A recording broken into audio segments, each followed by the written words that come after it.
Le diable participe au plan de Dieu. Attendez, qu'est-ce que cela signifie? N'est-ce pas une contradiction flagrante? Le diable, cet être que nous associons au mal absolu, peut-il réellement servir le plan de Dieu?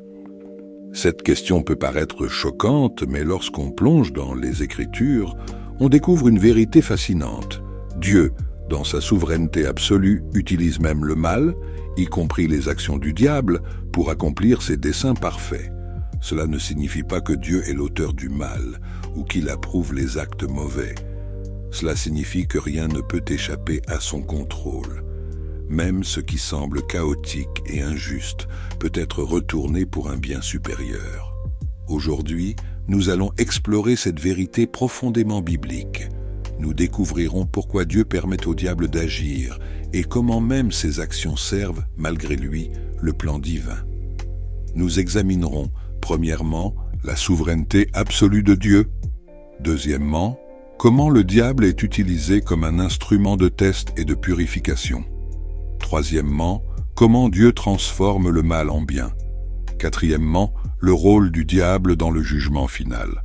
Enfin, cinquièmement, ce que cela signifie concrètement pour nous aujourd'hui.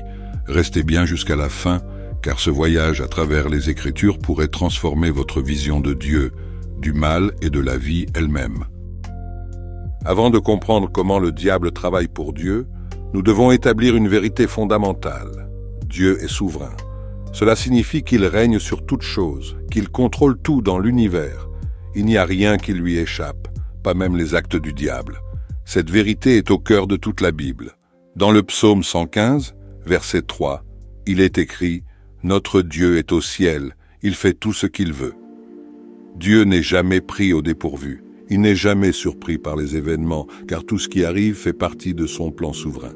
Même lorsque le mal semble triompher, Dieu est toujours en contrôle. L'un des exemples les plus célèbres est celui de Job. Dans Job, chapitre 1, versets 6 à 12, nous voyons une scène extraordinaire. Satan se présente devant Dieu et accuse Job. Il affirme que Job n'est fidèle à Dieu que parce qu'il est béni matériellement. Satan dit « Mais étends ta main, touche à tout ce qui lui appartient, et tu verras s'il ne te maudit pas en face. » Job chapitre 1, verset 11. Dieu, dans sa souveraineté, permet à Satan de tester Job, mais fixe des limites claires. Tout ce qui lui appartient est en ton pouvoir, seulement ne porte pas la main sur lui. Job chapitre 1, verset 12. Satan peut toucher au bien de Job et à sa famille, mais pas à sa personne. Plus tard, dans Job chapitre 2, versets 3 à 6, Dieu permet à Satan d'attaquer la santé de Job, mais encore une fois, il lui impose une limite. Il est en ton pouvoir, seulement épargne sa vie. Ce qui est remarquable ici, c'est que Dieu permet ces épreuves non pas pour détruire Job, mais pour démontrer la profondeur de sa foi et pour glorifier son propre nom. Malgré des pertes immenses, sa richesse, ses enfants et sa santé, Job reste fidèle. Il déclare « L'Éternel a donné et l'Éternel a ôté, que le nom de l'Éternel soit béni ». Job, chapitre 1, versets 20 et 1. L'histoire de Job nous enseigne que Satan, bien qu'il cherche à détruire, ne peut agir que dans les limites imposées par Dieu. Ses actions, au final, servent à révéler la gloire de Dieu et à fortifier la foi de ceux qui lui appartiennent. Dieu est également souverain sur les nations. Dans Ésaïe, chapitre 10, versets 5 à 7, il déclare « Malheur à la Syrie, verge de ma colère. La verge dans sa main, c'est l'instrument de ma fureur. Je l'envoie contre une nation impie, je lui donne un ordre contre le peuple qui m'irrite, pour qu'elle mette tout au pillage, et qu'elle le livre au pillage comme la boue des rues. » La Syrie, une nation arrogante et cruelle, est utilisée par Dieu pour exercer son jugement contre Israël. Mais après que la Syrie a accompli son dessein, Dieu la juge pour son orgueil et sa méchanceté. Cela montre que même les nations méchantes sont sous le contrôle de Dieu. Dans Proverbes chapitre 20 et un verset 1, nous lisons « Le cœur du roi est un courant d'eau dans la main de l'Éternel. Il l'incline partout où il veut. » Cela s'applique non seulement aux rois justes, mais aussi aux rois malveillants. Dieu dirige leurs actions pour accomplir ses plans, même s'ils agissent par ambition ou méchanceté. Un autre exemple puissant se trouve dans l'échange entre Jésus et Pilate. Dans Jean chapitre 19, versets 10 à 11, Pilate dit à Jésus « Ne sais-tu pas que j'ai le pouvoir de te crucifier et que j'ai le pouvoir de te relâcher ?» Jésus répond « Tu n'aurais sur moi aucun pouvoir s'il ne t'avait été donné d'en haut. » Ce passage montre que même dans le moment le plus sombre de l'histoire, lorsque le Fils de Dieu est jugé injustement, Dieu est en contrôle. Pilate pense qu'il détient le pouvoir, mais en réalité, il ne fait qu'accomplir le dessein souverain de Dieu, qui est de conduire Jésus à la croix pour le salut de l'humanité. Enfin, cette souveraineté divine ne s'applique pas seulement aux grandes nations ou aux puissances spirituelles comme Satan, mais aussi à nos vies personnelles. Dans Matthieu chapitre 10, versets 29 à 31, Jésus dit « Ne vend-on pas 2 passereaux pour 1 sou? Cependant, il n'en tombe pas un à terre sans la volonté de votre Père, et même les cheveux de votre tête sont tous comptés. » Cela signifie que rien, absolument rien, dans notre vie n'est hors du contrôle de Dieu. Même nos épreuves, nos douleurs et nos luttes sont connues de lui et utilisées pour notre bien. Comme Paul l'écrit dans Romains chapitre 8, verset 28, « Nous savons que toutes choses concourent au bien de ceux qui aiment Dieu, de ceux qui sont appelés selon son dessein. »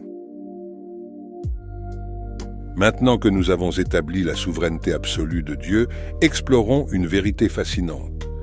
Dieu utilise parfois le diable comme un outil pour tester et purifier ses enfants. Cela peut sembler étrange, mais les Écritures regorgent d'exemples où Satan, bien qu'ennemi de Dieu, agit comme un instrument entre les mains du Créateur pour affermir la foi des croyants et révéler sa gloire. Précédemment, nous avons vu le célèbre exemple de Job. Mais un autre exemple frappant se trouve dans la vie de l'apôtre Pierre. Dans Luc, chapitre 22, versets 31 à 32, Jésus dit « Simon, Simon, Satan vous a réclamé pour vous cribler comme le blé. Mais j'ai prié pour toi, afin que ta foi ne défaille pas. Et toi, quand tu seras revenu, affermis tes frères. » Que signifie « cribler comme le blé » ? Dans l'agriculture, le criblage est un processus qui sépare le grain de la paille. Spirituellement, cela représente une épreuve intense où la foi véritable est mise à l'épreuve et purifiée. Satan voulait détruire Pierre, mais Jésus, dans sa souveraineté, utilise cette épreuve pour transformer Pierre. Bien que Pierre tombe en reniant Jésus 3 fois, il est restauré après la résurrection. Cette restauration le rend plus humble et plus fort. Plus tard, Pierre devient un leader central de l'Église, prêchant avec puissance à la Pentecôte, Actes chapitre 2. Ce récit montre que même nos échecs, lorsqu'ils sont remis entre les mains de Dieu, peuvent être utilisés pour nous transformer et nous rendre plus utiles dans son royaume. L'apôtre Paul nous donne également un témoignage puissant de la façon dont Dieu utilise les attaques de Satan pour notre bien. Dans 2 Corinthiens chapitre 12, versets 7 à 9, Paul parle d'une écharde dans la chair, qu'il décrit comme un messager de Satan pour me souffleter. Paul a prié 3 fois pour que cette écharde lui soit retirée, mais Dieu lui répond « Ma grâce te suffit, car ma puissance s'accomplit dans la faiblesse. » 2 Corinthiens chapitre 12, verset 9. Pourquoi Dieu permet-il à Paul de souffrir ainsi? Paul lui-même donne la réponse « Pour que je ne sois pas enflé d'orgueil à cause de l'excellence des révélations. » Cette écharde, bien qu'envoyée par Satan, est utilisée par Dieu pour garder Paul humble et pour lui apprendre à dépendre entièrement de sa grâce. Paul conclut « C'est pourquoi je me plais dans les faiblesses, dans les outrages, dans les calamités, dans les persécutions, dans les détresses pour Christ. Car quand je suis faible, c'est alors que je suis fort. » 2 Corinthiens chapitre 12, verset 10. Cela nous enseigne que Dieu peut permettre des souffrances physiques, émotionnelles ou spirituelles pour nous enseigner l'humilité et nous rappeler que sa grâce est suffisante. Un exemple unique se trouve dans la vie de Jésus lui-même. Dans Matthieu chapitre 4, verset 1, il est écrit « Alors Jésus fut emmené par l'Esprit dans le désert pour être tenté par le diable. » Remarquez ceci, c'est l'Esprit de Dieu qui conduit Jésus dans le désert pour affronter Satan.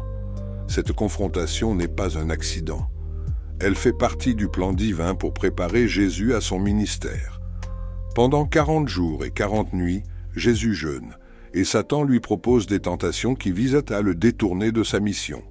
Mais Jésus répond à chaque tentation par la parole de Dieu, disant notamment « Il est écrit, tu adoreras le Seigneur ton Dieu, et tu le serviras lui seul. » Matthieu, chapitre 4, verset 10. Cette épreuve montre que Dieu permet parfois des confrontations avec le mal pour tester notre fidélité et nous fortifier spirituellement. Si même Jésus a traversé des moments d'épreuve, combien plus devrions-nous nous attendre à ce que Dieu utilise les épreuves pour nous sanctifier? Les Écritures décrivent souvent les épreuves comme un processus de purification. Dans 1 Pierre chapitre 1er, versets 6 à 7, il est écrit « Vous êtes, pour un peu de temps, puisqu'il le faut, attristés par diverses épreuves, afin que l'épreuve de votre foi, plus précieuse que l'or périssable, qui cependant est éprouvé par le feu, ait pour résultat la louange, la gloire et l'honneur, lorsque Jésus-Christ apparaîtra. » Dieu permet aux croyants de passer par des fours spirituels pour affiner leur foi, tout comme l'or est raffiné par le feu. Ces épreuves, bien que douloureuses, servent à nous sanctifier et à révéler ce qui est authentique dans notre relation avec Dieu. Qu'est-ce que cela signifie pour nous aujourd'hui? Cela signifie que nous ne devrions pas être surpris lorsque nous faisons face à des épreuves ou des tentations. Comme l'écrit Jacques chapitre 1 versets 2 à 4, considérez comme une joie complète les diverses épreuves auxquelles vous pouvez être exposés, sachant que l'épreuve de votre foi produit la patience, mais il faut que la patience accomplisse parfaitement son œuvre, afin que vous soyez parfaits et accomplis, sans faillir en rien. Les épreuves ne sont pas là pour nous détruire, mais pour nous perfectionner. Lorsque nous faisons face à des tentations ou à des attaques spirituelles, nous pouvons avoir confiance que Dieu est au contrôle et qu'il les utilise pour notre bien. Nous avons vu que Dieu utilise les épreuves et les attaques du diable pour tester et purifier ses enfants. Mais l'une des vérités les plus incroyables de la Bible est que Dieu a la capacité unique de transformer le mal en bien. Ce qui est destiné à nous détruire, il le transforme pour sa gloire et notre bénédiction. Explorons cela en détail à travers des exemples bibliques puissants. La Bible enseigne que Dieu peut prendre les actes les plus vils, les pires intentions humaines ou les attaques de l'ennemi, et les transformer pour accomplir un bien supérieur. Ce principe est magnifiquement illustré dans Genèse chapitre 50 verset 20. Joseph, après avoir été vendu comme esclave par ses propres frères, déclare « Vous aviez médité de me faire du mal, Dieu l'a changé en bien pour accomplir ce qui arrive aujourd'hui, pour sauver la vie à un peuple nombreux. » Joseph a subi des injustices terribles, trahi par ses frères, vendu comme esclave, faussement accusé par la femme de Potiphar, puis emprisonné pendant des années. Mais à travers tout cela, Dieu avait un plan. Chaque étape, bien qu'empreinte de douleur, a conduit Joseph à une position d'autorité en Égypte, où il a pu sauver des milliers de vies pendant une famine. Cet exemple nous enseigne que, même lorsque les hommes ou Satan agissent avec de mauvaises intentions, Dieu est capable de transformer ses actes pour un bien supérieur. Le plus grand exemple de Dieu transformant le mal en bien se trouve dans la crucifixion de Jésus. À première vue, la mort de Christ semble être une victoire pour les forces du mal.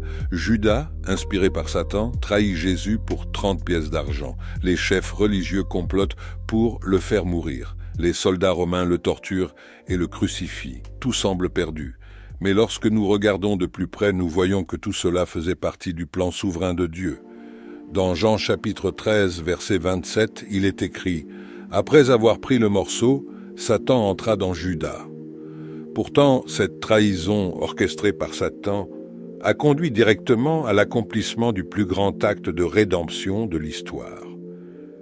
Dans Actes chapitre 2, verset 23, Pierre déclare « Cet homme livré selon le dessein arrêté et selon la prescience de Dieu, vous l'avez crucifié et fait mourir par la main des impies. » La mort de Jésus n'était pas un accident ni une défaite. Elle était prédestinée par Dieu pour sauver l'humanité. Par la croix, Dieu a triomphé du péché, de la mort et des forces spirituelles du mal. Colossiens chapitre 2, verset 15 le dit clairement. Il a dépouillé les dominations et les autorités et les a livrées publiquement en spectacle, en triomphant d'elles par la croix. Ce que Satan pensait être une victoire s'est avéré être sa défaite totale. Dans 1 Samuel chapitre 18, verset 24, nous voyons comment Saül, animé par la jalousie et l'envie, tente à plusieurs reprises de tuer David. Mais Dieu utilise cette persécution pour préparer David à devenir un roi selon son cœur. Pendant ces années de fuite, David apprend à dépendre totalement de Dieu et à développer les qualités d'un véritable leader. Ce qui semblait être une période de chaos et de danger a en réalité servi à former le futur roi d'Israël. Exode, chapitre 1, verset 12 raconte comment les Israélites ont été réduits en esclavage par les Égyptiens pendant 400 ans. Mais Dieu a utilisé cette oppression pour démontrer sa puissance.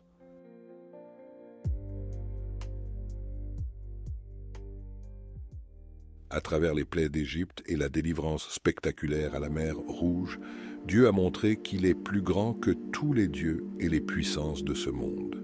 Dans Exode chapitre 9, verset 16, Dieu dit à Pharaon, « Mais c'est pour cela que je t'ai laissé subsister, afin que tu vois ma puissance et que mon nom soit publié par toute la terre. » Ce qui semblait être une oppression injuste a été transformé en un témoignage de la gloire de Dieu. Dans Philippiens chapitre 1, verset 12 à 14, Paul écrit depuis une prison romaine, « Je veux que vous sachiez, frères, que ce qui m'est arrivé a plutôt contribué au progrès de l'Évangile. Bien que l'emprisonnement de Paul soit une injustice, Dieu l'a utilisé pour ouvrir des portes d'évangélisation parmi les gardes romains et pour encourager les croyants à prêcher avec plus d'audace.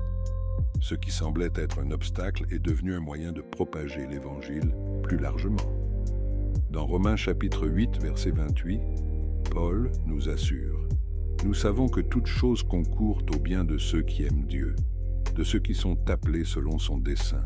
Cela ne signifie pas que tout ce qui nous arrive est bon en soi. Certaines choses sont douloureuses, injustes ou même tragiques. Mais Dieu promet de les utiliser pour notre bien ultime. Prenez un moment pour réfléchir à votre propre vie. Avez-vous traversé des moments difficiles qui, avec le recul, ont servi à vous rapprocher de Dieu ou à vous préparer pour une mission plus grande? Peut-être une perte, une épreuve ou une trahison a-t-elle été l'occasion pour Dieu de vous montrer sa puissance et sa grâce? Dans Hébreux chapitre 12, versets 10 à 11, il est écrit « Nos pères nous corrigeaient pour peu de jours, comme ils le trouvaient bon, mais Dieu nous corrige pour notre bien, afin que nous participions à sa sainteté. Il est vrai que tout châtiment semble d'abord un sujet de tristesse et non de joie, mais il produit plus tard pour ceux qui ont été exercés un fruit paisible de justice. Même nos souffrances, lorsqu'elles sont placées entre les mains de Dieu, servent à nous sanctifier et à nous transformer à l'image de Christ. Dieu ne transforme pas le mal en bien pour simplement corriger une situation. Il le fait pour révéler sa gloire. Tout ce qu'il fait pointe vers sa grandeur et sa puissance. Pour accomplir son plan parfait, rien n'échappe à sa souveraineté. Chaque détail de l'histoire humaine, y compris le mal, est intégré dans son dessein éternel pour nous préparer pour l'éternité.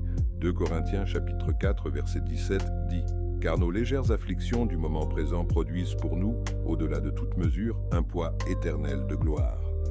Nos souffrances d'ici-bas ne sont rien comparées à la gloire que nous expérimenterons dans l'éternité. » Nous avons vu comment Dieu utilise les actions du diable pour tester et purifier ses enfants, et comment il transforme le mal en bien pour accomplir ses desseins. Maintenant, explorons un autre aspect fascinant de la souveraineté de Dieu, le rôle du diable dans le jugement. Bien que Satan soit l'ennemi de Dieu, ses actions contribuent à révéler la justice divine, à accomplir le jugement de Dieu et ultimement à conduire à sa propre défaite.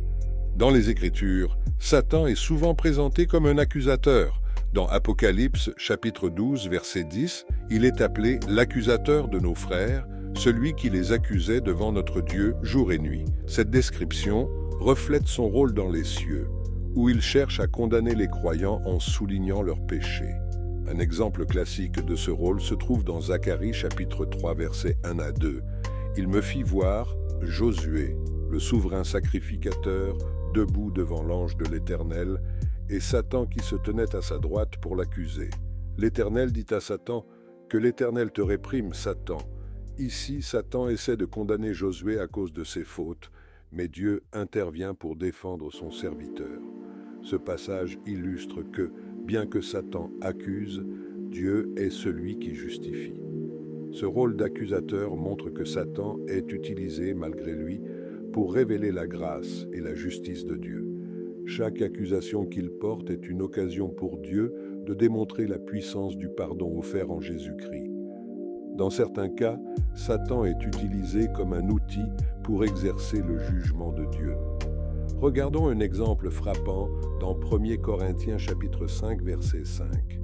Paul, en parlant d'un homme vivant dans un péché grave au sein de l'Église, écrit « Qu'un tel homme soit livré à Satan pour la destruction de la chair, afin que l'esprit soit sauvé au jour du Seigneur. » Ce passage montre que Satan, bien qu'il agisse avec de mauvaises intentions, peut être utilisé par Dieu pour discipliner et ramener les croyants à la repentance. Cette destruction de la chair peut se référer à des souffrances physiques ou à des conséquences naturelles du péché, mais son objectif final est toujours la restauration spirituelle. Un autre exemple se trouve dans 2 Corinthiens chapitre 12 versets 7 à 8 où Paul parle de son écharde dans la chair, qu'il appelle un messager de Satan. Bien que cette écharde soit une attaque de l'ennemi, Dieu l'utilise pour garder Paul humble et dépendant de sa grâce. Cela nous montre que même les attaques du diable servent un but divin dans la vie des croyants. Dans l'Ancien Testament, nous voyons que Dieu utilise parfois des nations méchantes pour exercer son jugement sur Israël ou d'autres peuples. Bien que ces nations agissent par ambition ou méchanceté, elles remplissent involontairement le plan de Dieu. Dans Ésaïe chapitre 10, versets 5 à 7, Dieu dit « Malheur à la Syrie, verge de ma colère. La verge dans sa main, c'est l'instrument de ma fureur. La Syrie est utilisée pour punir Israël, mais une fois son rôle accompli, elle est jugée pour son arrogance et sa cruauté. De même, dans Habakkuk chapitre 1, versets 5 à 11, Dieu dit qu'il soulèvera les Babyloniens pour juger Israël. Habakkuk s'étonne que Dieu utilise une nation encore plus méchante pour châtier son peuple. Mais cela montre que Dieu contrôle même les puissances les plus corrompues. Dans Apocalypse chapitre 20 versets 7 à 10, nous voyons que Satan est relâché après le millénium pour une dernière rébellion. Il rassemble les nations pour faire la guerre contre Dieu, mais cette rébellion conduit directement à sa défaite définitive. Il est écrit « Et le diable qui les séduisait fut jeté dans l'étang de feu et de soufre, où sont la bête et le faux prophète, et ils seront tourmentés jour et nuit au siècle des siècles. » Apocalypse chapitre 20, verset 10. Ce passage montre que même les dernières actions de Satan servent à accomplir le plan de Dieu. Sa rébellion finale révèle une fois de plus la méchanceté de son cœur, mais elle conduit également à l'établissement du règne éternel de Dieu. Le jugement final de Satan n'est pas une bataille incertaine entre le bien et le mal. La victoire de Christ a déjà été assurée à la croix. Colossiens chapitre 2 verset 15 déclare « Il a dépouillé les dominations et les autorités et les a livrées publiquement en spectacle, en triomphant d'elles par la croix. La crucifixion et la résurrection de Jésus ont scellé le sort de Satan. Tout ce qu'il fait maintenant ne fait que retarder l'inévitable. Sa défaite est garantie, et son rôle dans le jugement final sert à démontrer la justice parfaite de Dieu. » Le rôle de Satan dans le jugement révèle une vérité importante. Dieu utilise même les actes du diable pour démontrer sa gloire. Dans Romains chapitre 9, versets 22 à 23, Paul écrit « Et que dire si Dieu, voulant montrer sa colère et faire connaître sa puissance, a supporté avec une grande patience des vases de colère formés pour la perdition, Et s'il a voulu faire connaître la richesse de sa gloire envers des vases de miséricorde, qu'il a d'avance préparés pour la gloire, le jugement final de Satan, ainsi que de ceux qui le suivent, mettra en lumière la justice de Dieu. Cela montrera que Dieu est saint, qu'il ne tolère pas le mal, mais qu'il est aussi miséricordieux envers ceux qui se repentent et croient en lui. Savoir que Dieu contrôle même le jugement final nous donne une immense confiance. Rien n'est laissé au hasard. Les forces du mal, bien qu'effrayantes, ne peuvent agir qu'en accord avec la volonté souveraine de Dieu. Jacques, chapitre 4, verset 7, nous rappelle « Soumettez-vous donc à Dieu, résistez au diable, et il fuira loin de vous. » Le diable, bien qu'il soit un ennemi puissant, est déjà vaincu. Les croyants, par la foi en Christ, peuvent résister à ses attaques. Enfin, le jugement final de Satan nous rappelle que le mal n'aura pas le dernier mot. Apocalypse, chapitre 21, verset 4, déclare « Il essuiera toute larme de leurs yeux, et la mort ne sera plus. Il n'y aura plus ni deuil, ni cri, ni douleur, car les premières choses ont disparu. » Nous vivons dans l'espérance d'un jour où tout mal sera éradiqué, où Satan sera jugé, et où nous vivrons pour toujours dans la présence glorieuse de Dieu. En résumé, le fait que Dieu soit souverain sur le diable et le mal nous donne une immense espérance et une grande confiance. Nous savons que rien n'arrive par hasard, que chaque épreuve a un but et que la victoire finale appartient à Dieu.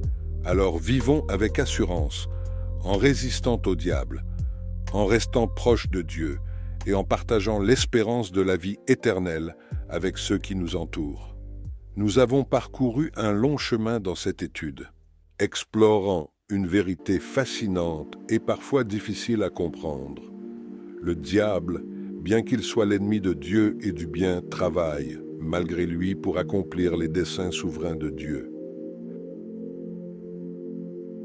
Peut-être traversez-vous une période difficile en ce moment. Peut-être faites-vous face à des épreuves, des tentations ou des attaques spirituelles. Je veux vous rappeler cette vérité. Dieu est en contrôle. Rien de ce que vous vivez n'est un accident. Dieu peut prendre vos douleurs, vos luttes et même vos échecs et les utiliser pour un bien supérieur. Faites confiance à Dieu.